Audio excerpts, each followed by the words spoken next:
You are listening to Radio Maria Canada. We now present the Health Hub, hosted by Cathy Biase.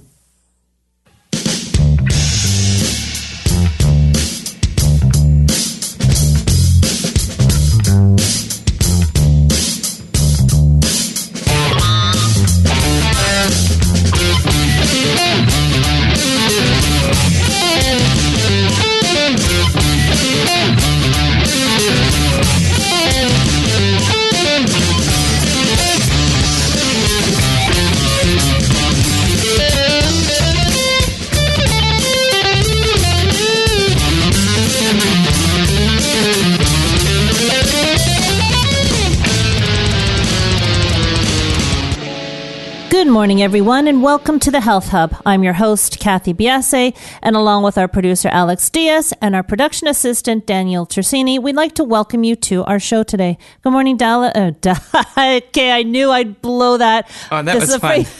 Let's try that again. Good morning, Dallas. Good morning. First intro with Daniel's name. I did that all correctly, and then, okay, so good morning, Alex. How are you? I'm keeping well. Thank you so much. That's good. Our last show before the new year. Our last live show. Our last live show, yes. That's right. We have a special... 2 mistakes in the span of about 15 seconds. Our last live show. That's okay. This bodes well. It sure... Oh, you're on the microphone. Good morning, yes. Daniel, too. Okay, we're trying something new here. Daniel has been given the status of being on air now. So all is new, and it's just throwing me for a little bit because I've been doing the same thing for the last year and a half. It's been a year and a half now. I can hardly believe that. It's amazing. It's been a great ride, and again, I want to thank you guys for everything you do to help me out, because without you leading me and keeping me where I should be, this would not fly. So thank you again. I'm forever grateful. You're very welcome. Yeah, no problem. Thank you. Our show today is live. It's our last live show before the new year. So at the end of the show, I'm going to talk to you about an amazing show that's coming up. But right now, our show is live. Our number is 416-245-1534. You can follow us on our social media sites, Instagram, Twitter, and Facebook. We are at the Health Hub RMC. And our email is thh@radiomaria.ca. And that email address, and people are really starting to email in now, and I'm loving it. Show requests, guests that are interested in being on the show, and if you are falling into either of those categories, if you have any questions that weren't answered in any of our shows, please feel free to contact us. We do love to hear from you. Also, please subscribe to our podcast, The Health Hub. We are on iTunes, SoundCloud, all your favorite podcast platforms, and you can also find our podcast on the Radio Maria Canada website, which is www.radiomaria.ca, and on my website, which is cathybiase.com. And if you like what you hear, please leave us a great comment. Our show last week, The Lyme Solution with Dr. Darren Ingalls, is up and ready for you to listen to, so please do so. It was a really great show, a lot of interesting information. I love it when I walk away from a show more informed than I was before I entered the show. It was really great. Now, today I wanted to talk to you about a little bit of a pet peeve of mine, and I thought as we go into the Christmas season and we have guests coming and going through our homes, I wanted to talk to you about why we should be taking our shoes off before we enter into the main living space of our home. We have been renovating now, it seems like a decade, and with that, we get many, many people coming in and out of our house, and nothing makes me happier when I see those little slip-on booties that the tradespeople put on before they walk into the house. And it's not just for the dirt that can be trekked into the house. There are lots of other reasons why it really is an important thing to do when you walk into your house or somebody else's house. Just simply take off your shoes. The dirt, yes, that's one thing, and the cleaning and the trekking, but there are also a slew of chemicals and contaminants that you can track into your house from the bottom of your shoes. In fact, there was a study done, and it showed that 98% of all lead dust found within a home is tracked in from the outside. So that's kind of profound. And also, a plethora of germs can be picked up from sidewalks, escalators, stairways. You can bring in everything from animal waste to human body fluids on the soles of your shoes. Now, imagine toddlers and babies walking along the floors, and even for your pets. If your pets are always on the floor, or, our dogs sometimes will lick the floor for whatever reason. I don't know why, but it's important that you understand that you can track into your house a lot of nasties from the outside. So if that alone doesn't cause you to take pause and take off your shoes, then there are also healthy reasons for your feet. The shoes that you wear can sometimes protect, I guess is the word, or cause certain muscles in your feet not to be used. So if you don't take your shoes off until you're going to bed, you're really doing a disservice to those muscles in your feet. You have lots of little muscles. If you've ever tried to balance on one foot, you can almost feel the engagement of some of these muscles within your feet. So taking your shoes off helps you to work these muscles, and it gives you better stability. So that's a one reason to help your feet. Also, free feet can, aid in the legs pumping blood back up to the heart, actually. And that can, it has been shown to inhibit vein problems. So another important reason to take your shoes off. And perhaps, and for me, the most important reason, looking beyond muscles and feet and dirt and stuff, is just feels good. So you take your shoes off, you let your feet breathe, you can stretch them, and it also kicks off the day. You take your shoes off after work or after being out for the day, and you just mindfully go into a little bit more of a relaxed state. So take your shoes off when you go home, and especially when you go into other people's homes. Really important. A lot of us don't think about that, but do that. Do that.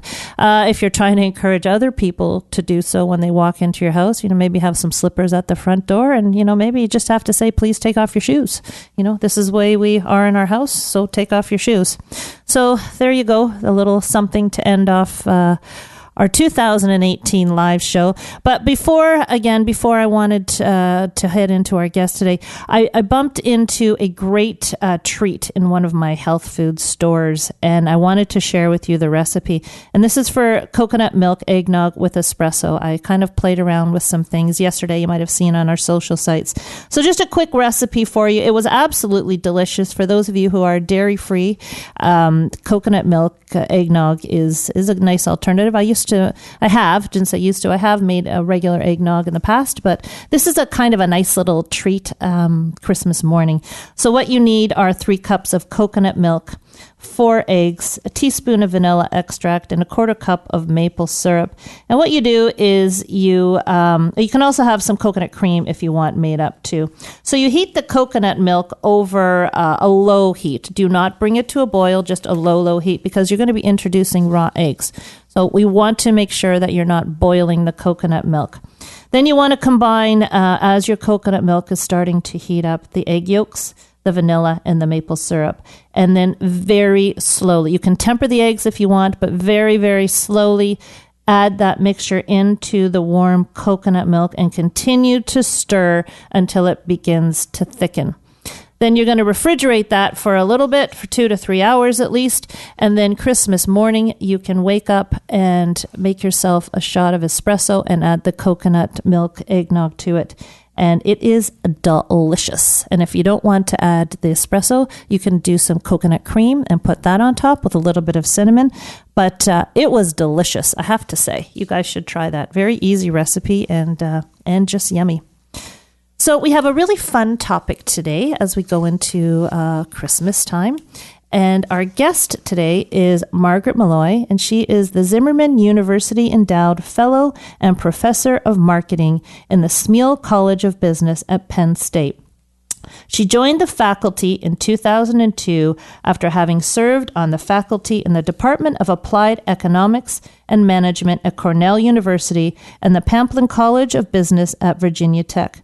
Her research examines consumer and managerial decision-making biases and heuristics, which I will be asking her what that word is. I looked it up and still not quite sure. With a special emphasis on how moods influence consumer information processing, preference construction, and choice behavior. Her work has been published in Journal of Consumer Research, Journal of Experimental Psychology, the Journal of Marketing Research, the Journal of Operations Management, Management Science, Production and Operations Management, Organizational Behavior, and Human Decision Processes and Psychological Science. She currently serves on the editorial review boards for the Journal of Consumer Research and the Journal of Consumer Psychology. Professor May co-chaired the Society for Consumer Psychology Conference in 2010 and served as the treasurer for the Association for Consumer Research from 2012 to 2014. She was elected president of the Society for Consumer Psychology in 2018. Our topic is the psychology of gift giving, and our learning points will be, among many, why do we give gifts? What are some of the tips for gift giving, and how we can find joy in the shopping process? And when we get back, we will be talking to Professor Meg.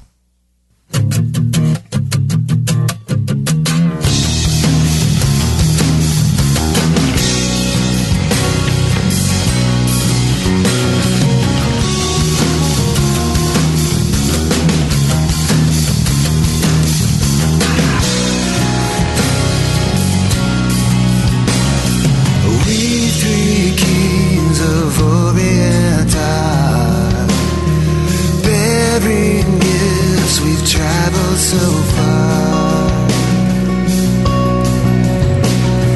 glorious now, behold him all rise, King and God in sacrifice.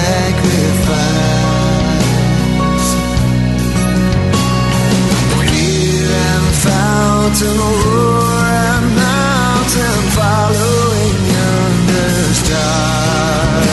Oh, star of wonder, star of night, star with royal beauty bright, westward leading, still proceeding to thy perfect light. Oh, westward leading, still proceeding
You are listening to Radio Maria Canada.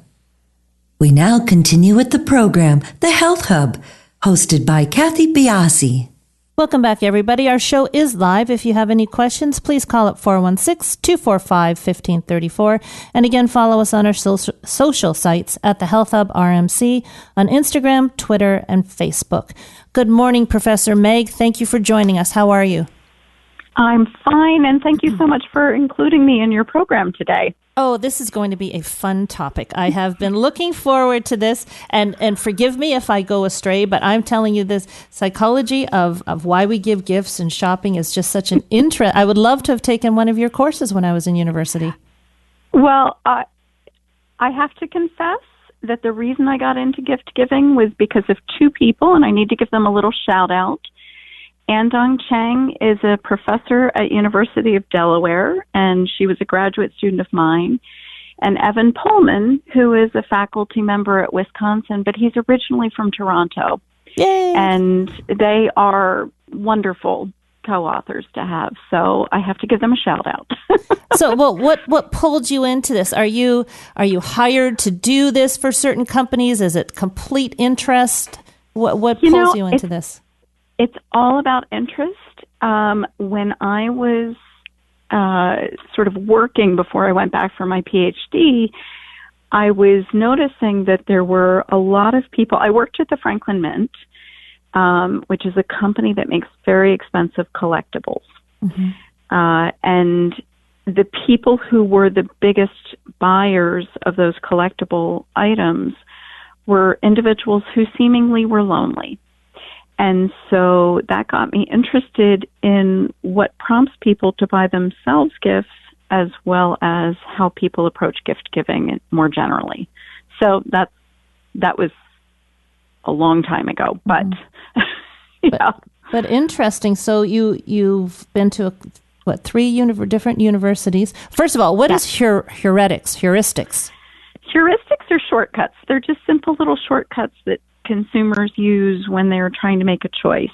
So people who decide I'm always going to buy the lowest price laundry detergent are using a simple little heuristic.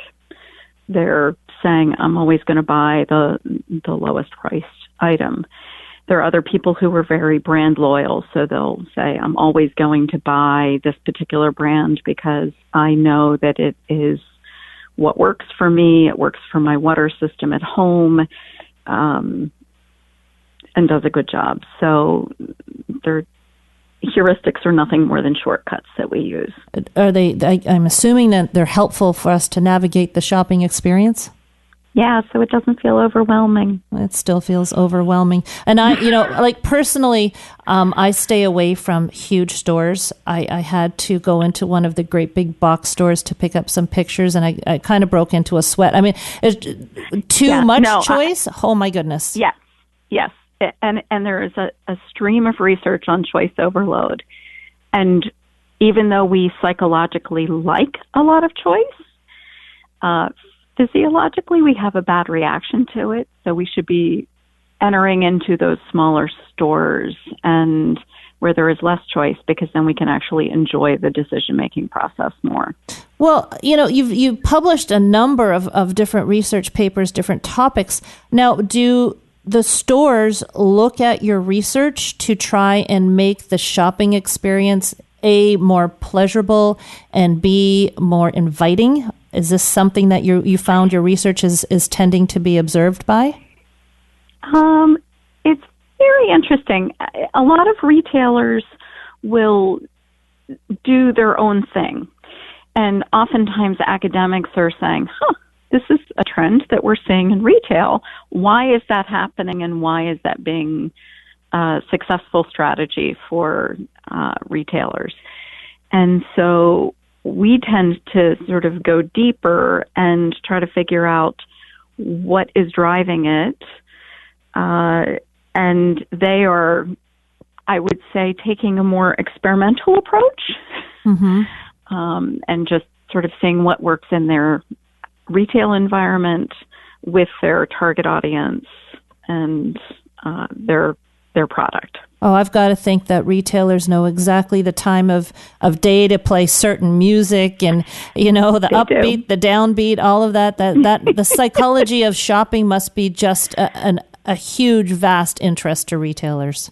It is very fun. Yeah. We know about research that shows that if you are in a store and there is slower music playing in the background, you shop the store more slowly, you increase the number of items in the basket, and you linger.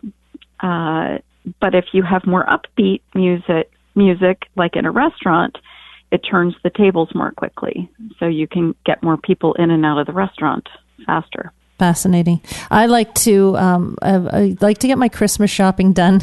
This is sort of a fun thing I do at Christmas. I like to get my Christmas shopping done and then go to the malls and watch people go crazy. I think it's kind of fun, the people who leave it to the last minute. And I guess there's a whole psychology about buying gifts early, buying gifts late. But maybe we can start off with the simple question is, have you done research as to why we give gifts in the general sphere of a lifetime? Yeah, there is a rich history on gift giving, and basically we give gifts because we want to indicate to other people how important they are in our lives. And it has been designed, if you want to call it that, in order to send a signal and strengthen the bond. So the perfect gifts involve a labor of love. And so the more labor, the more perfect the gift is deemed to be. So you have to sacrifice something, usually time, effort. Oftentimes people interpret that as money in order to express that bond. Okay, then gift cards don't really fit into the labor of love category. Yeah, they're kind of a default. Yeah. When you don't know what to get for someone, people are like, well, I'll get them a gift card. And unfortunately, a lot of consumers believe that they can express that they understand their recipient more, and they can give a gift that appears more thoughtful by getting them a gift certificate or gift card to a store that presumably the person likes to shop at. And unfortunately, those gift cards tend not to get used. So individuals tend to like the gifts that are more generic, like a Visa gift card, that they can use across a wider variety of stores and across different categories of purchase. Do they have the same meaning as a gift that you would consider a labor of love? I would say no, but the jury is out on that. Yeah, I understand that. Now, the other issue when it comes, especially around Christmas time, I find, and I don't know if you've ever thought about this or done research on this, there's a lot of guilt around this time of year of who should be on the list and who shouldn't be on the list. And how can you determine where that cutoff is? Because you've got the financial burden, and it can become overwhelming. And then the whole season is shot because you're completely stressed out. Do you give gifts to everybody that you pass by as a hairdresser? Yeah. So how do you find that creating a solid list is done? Well, I think everybody starts with the people that they'd like to give a gift to. And then as a strategy, I would say, assume that suddenly your gift-giving budget is cut in half. Who would remain on the list? And most times the people who are cut off the list at that point are people that shouldn't be on your list in the first place. And we've done research that basically shows that if you face a budget contraction, so you no longer have all that income to devote to gift giving, the people who are cut from the list during that contractionary period don't come back when your income replenishes or rebounds. So you need to think about who should be on the list, who should stay on the list if you do face an income contraction or budget contraction. And then think about those people who maybe you can give a smaller gift to as well. Okay. Maybe a homemade gift. A homemade gift is nice. Yeah, crafts are nice. Actually, I really enjoy when the kids give me some crafts. I just, it just gets to me overwhelming this time of year. And as we get older, especially as parents, we get older. I mean, the homemade gifts to me are the nicest, or the coupon to go out to a movie together, because it just, again, as you've alluded to, or as you mentioned before, the labor of love really is, there's intention behind it. But, what do you feel about topics like regifting and buying, the same gift, having a theme and buying everybody socks for the season? I'm actually a big proponent of that. The literature basically says people try to give different people different gifts,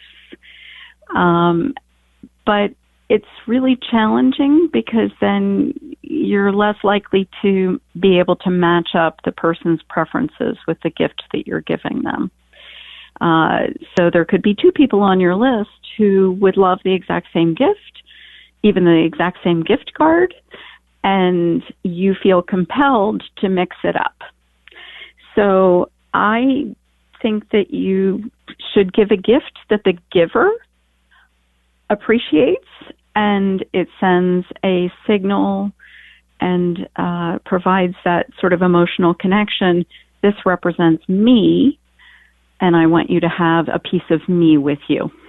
Well, that's that's actually a nice thought, because you have on your list some people that have lots of hobbies that you can, there's just different ways you can go. But when it comes to people that may be a little bit pickier or don't have a lot of hobbies, is that how you would approach these people? Certainly, it helps to think about the effort reward trade-off. So if you have someone who is a really picky recipient, we all approach that person with a bit of fear and trepidation, and it's stressful to try to figure out the ideal gift for them. And even if we ask them specifically, what would you like? There are all sorts of expectations that even though you've told me exactly what you want, you still might not like my gift. Mm-hmm.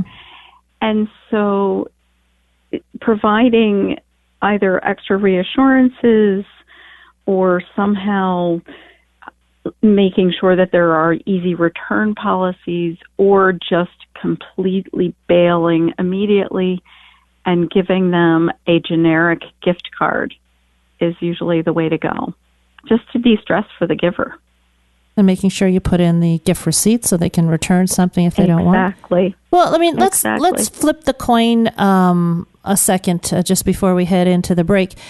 Have you done any research on how the receiver should actually be, their frame of mind? We're in the holiday season now, and should you be expecting a level of, monetary level of a gift? Should you be disappointed in a gift, or should you just be having that frame of mind that, hey, someone's thought of me? Have you done research on that area? We haven't. We've talked about it. But oftentimes the recipient, the feeling is that the recipient is looking at the gift as, again, that symbol of how important am I in to you in this relationship. And so that's one of the reasons that a lot of people feel like they have to give a gift that doesn't carry a monetary value, because as soon as you give a gift card, there's a monetary value associated with that. And it is challenging to not then make it seem more like a commercial relationship instead of a friendship. I can see why you got into this area of study, because you can go in so many different ways. So there's so many areas that you can hit upon, and actually educate people to try and de-stress themselves during the busy shopping season, even in grocery shopping. But we're going to take a break now. When we come back, I want to talk about retail therapy. That one of the main reasons that I wanted to have you on the show. It was the paper that I saw first, and this retail therapy is very interesting. So when we get back, we'll be talking about that.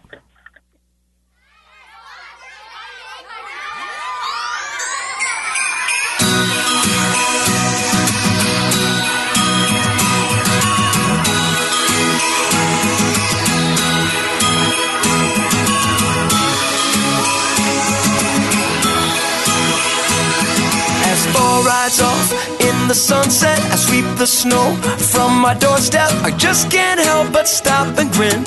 It's like I'm 10 years old again. And everywhere I go I can feel it. Some say it moves like a spirit that falls on us once a year, like it came on a midnight clear. It's all love, this season is a gift. When love came down to let us live, let's open up and let our hearts embrace this moment. For Christmas this year, we're gonna make a sound, gonna make it loud. For Christmas this year, we're gonna make some noise, let the world rejoice. For Christmas this year, for Christmas this year. Laughter starts before the sunrise. I sneak downstairs to sparkling eyes, and oh, what joy it brings to me. The family around our Christmas tree, and I thank the Lord for His favor as we sing the songs of the Savior, our Savior. It's all love, this season is a gift. When love came down to let us live, let's open up and let our hearts embrace this moment. For Christmas this year, we're gonna make a sound, gonna make it loud. For Christmas this year, we're gonna make some noise, let the world rejoice. For Christmas this year, for Christmas this year. Holy, holy, holy, God is coming near. Unto us a Savior's born on a midnight clear. Holy, holy, holy, God is coming near.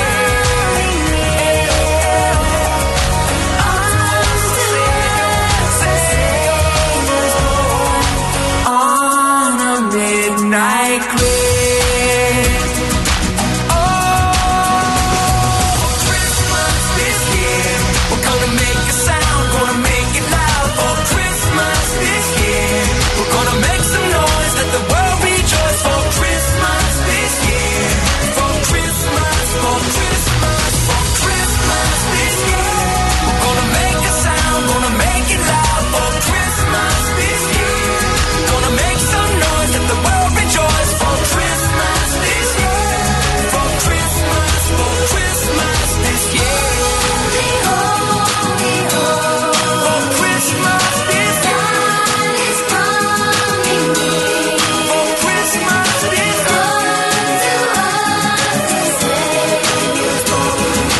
on a midnight clear.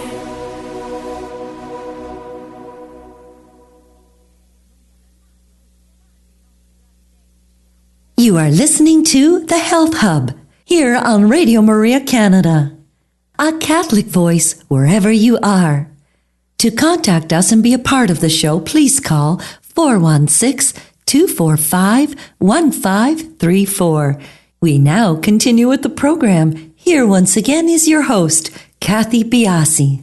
Welcome back, everybody, and do follow us on our social sites, Instagram, Twitter, and Facebook. We are at the Health Hub RMC, and our email address is thh@radiomaria.ca.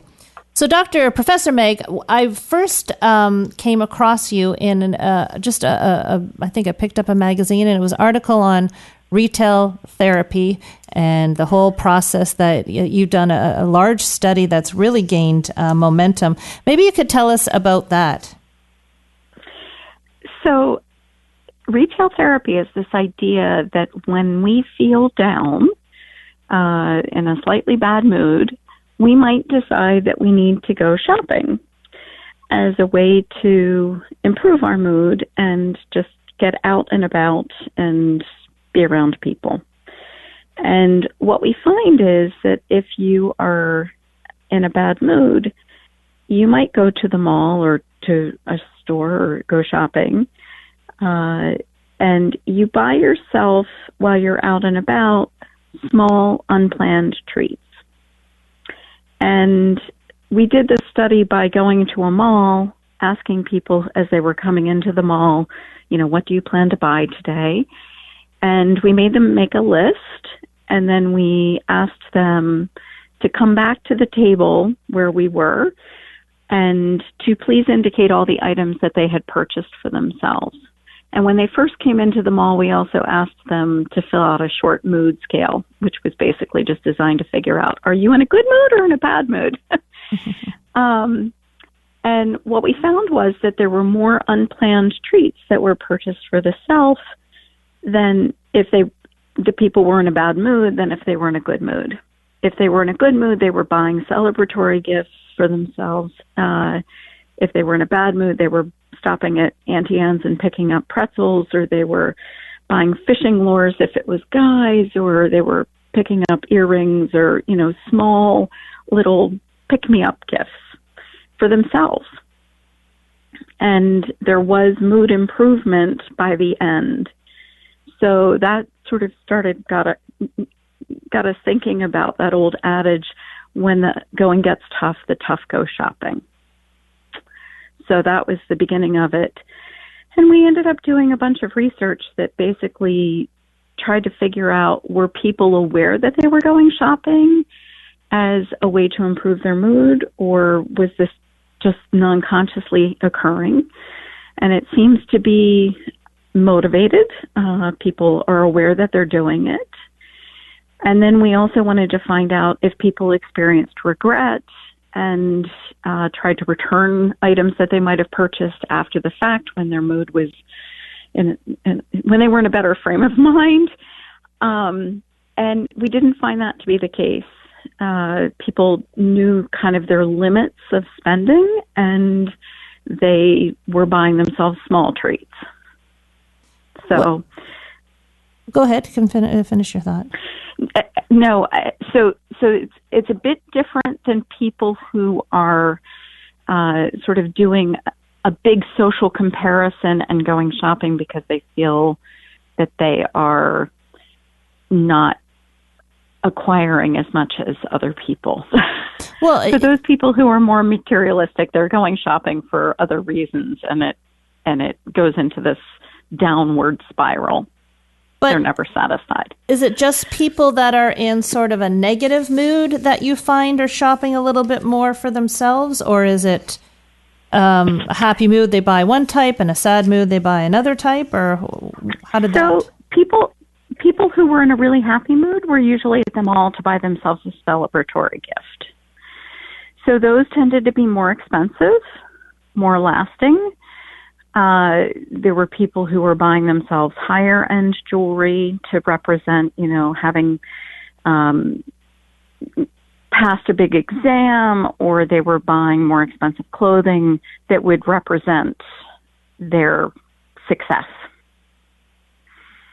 So the celebratory gifts tended to be more expensive, more lasting. There was no thought of returning the item. So was the intention to go shopping for themselves either way in your study, or are we talking about the Christmas shopper who really doesn't want to be there, fighting the throngs, and decides they're going to, buy themselves a donut and a coffee? Go for the donut and coffee if you're out and are shopping and aren't really happy about being there. It should provide the pick-me-up. You just have to be careful that it doesn't go on your waist. Oh, yeah. You're There's doing always it on that. a daily basis. Well, have you found a difference between those who like to shop as a general life being and those who don't like to shop? I don't like to shop personally. I think that if it brings you pleasure to go shopping, the type of shopping that you do is different. For people who enjoy it, they will go out and they probably don't need the little pick-me-up because the mere act of shopping is going to be providing that mood lift.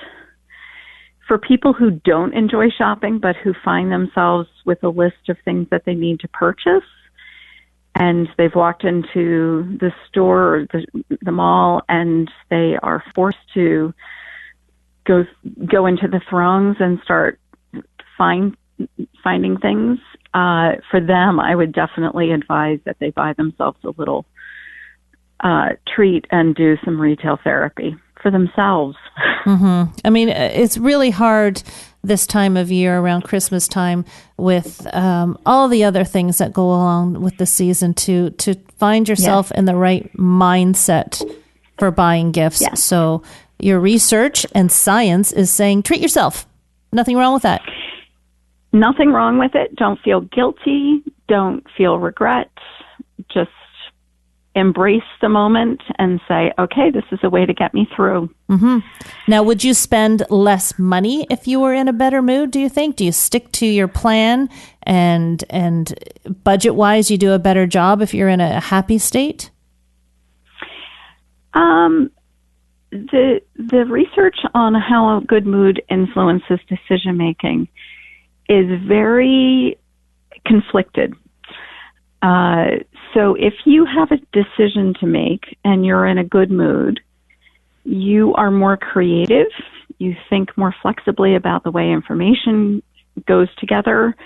You might come up with a better gift for the recipient who might be a little difficult to buy for. That is all assuming that you're in an environment that is relatively safe and you're not feeling totally stressed underneath that you have a deadline for buying this gift. Mm-hmm. If you are, however, in a good mood and you feel under threat and that anxiety is taking over, you might be more likely to pull the trigger faster. So it makes a lot more sense to be mindful and in the right headspace before you enter that mall with the nice music. That's okay.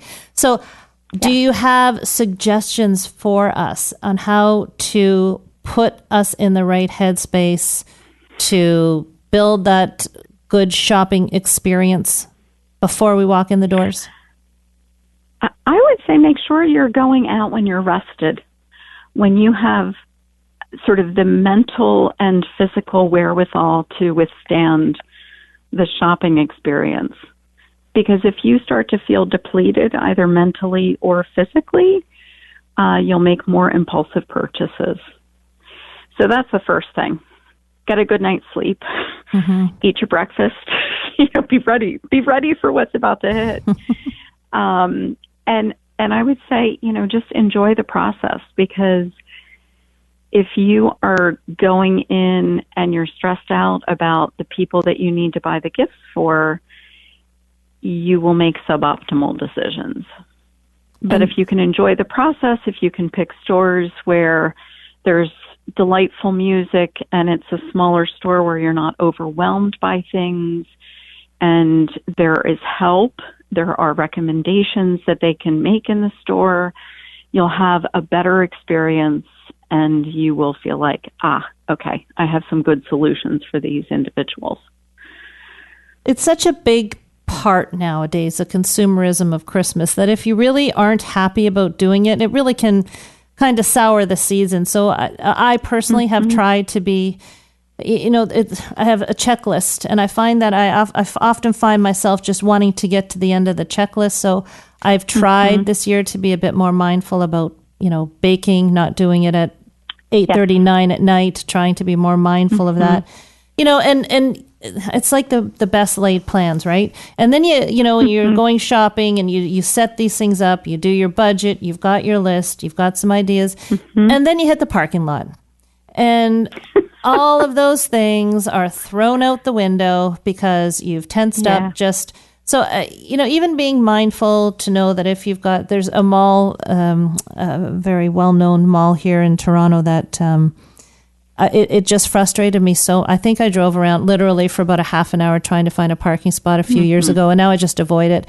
But I mean, that can also really set your mood in the wrong direction. So every piece of the puzzle, before you even walk in the front door, I think is an important thing to do. Yeah. Now, have you done any research around the topic of material gifts versus experiential gifts? Because I hear a lot more now about companies selling experiences versus an item. Yes.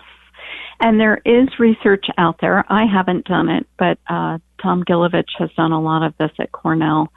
And it looks at material gifts versus experiences, and people tend to have longer memories of the experiences. The material gifts are more likely to be regifted or to sit in a closet in a box and not be out as a reminder of the giver.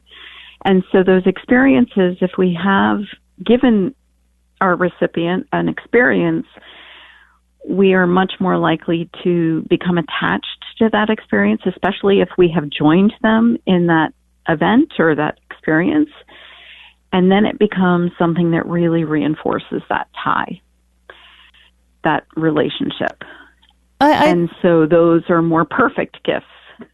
And the experience, so you alluded to the experience being one, not just the more meaningful one is where you're enjoying the experience with the gift giver as opposed to sending them off somewhere.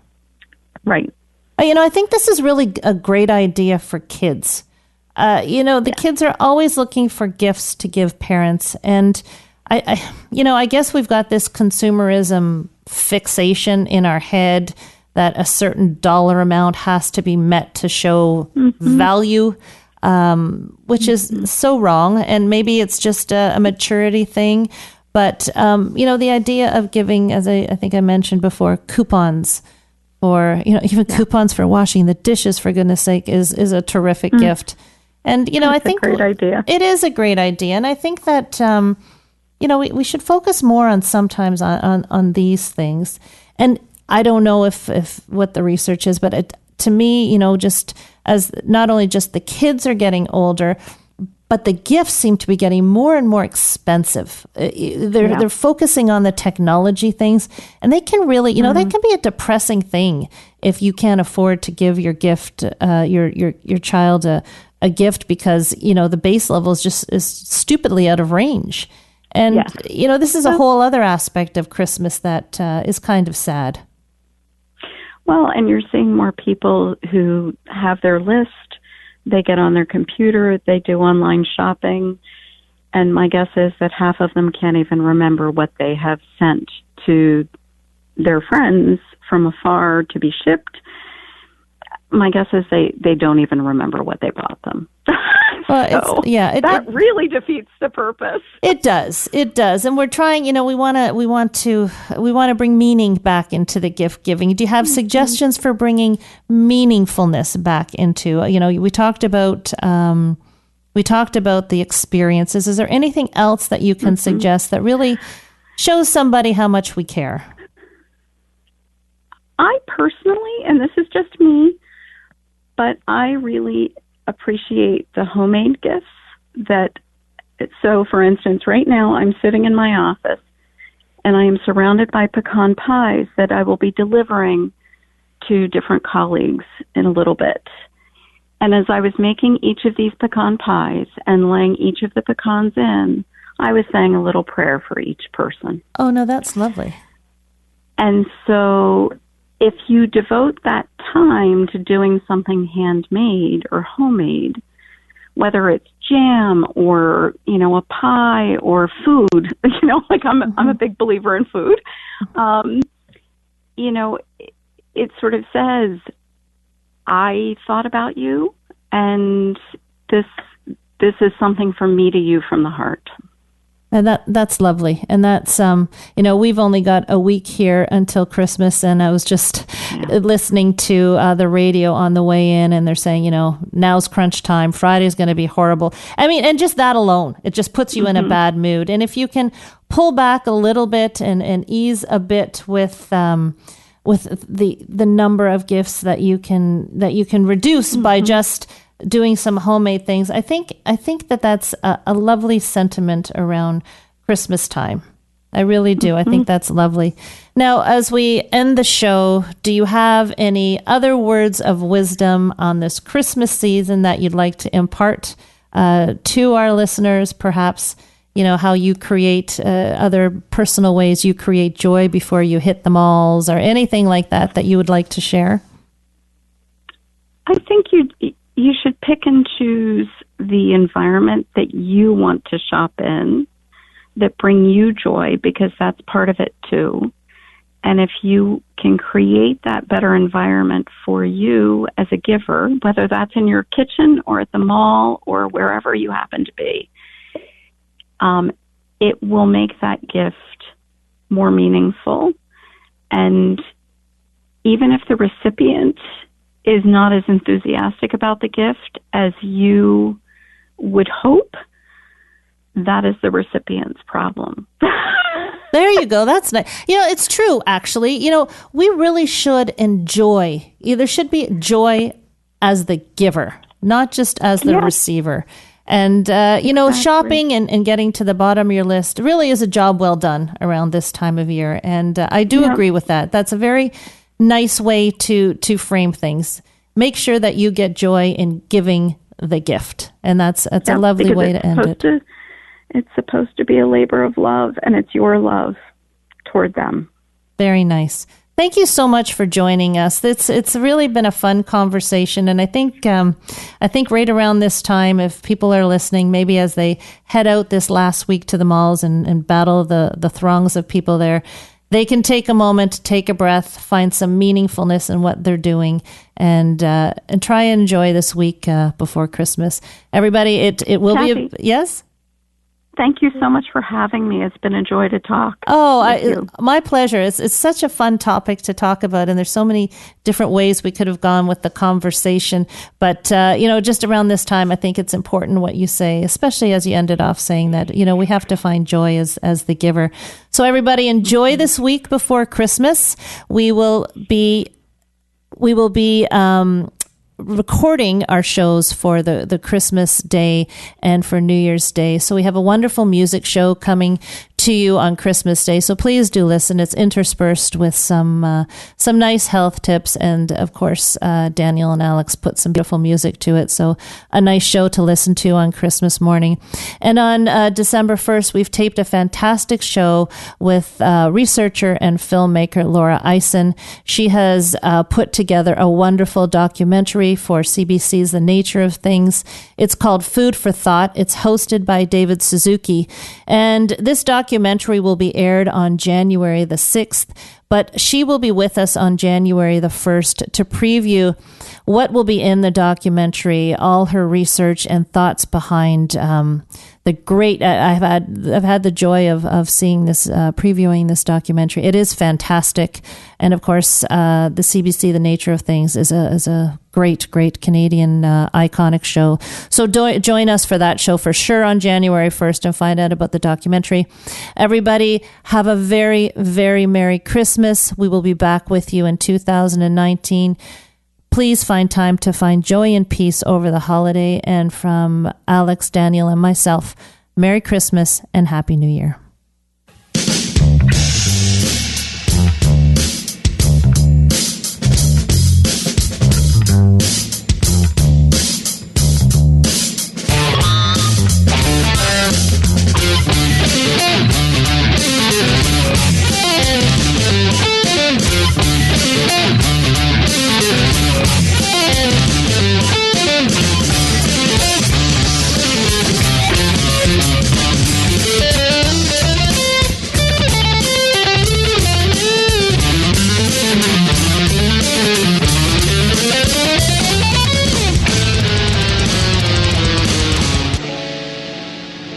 You have been listening to The Health Hub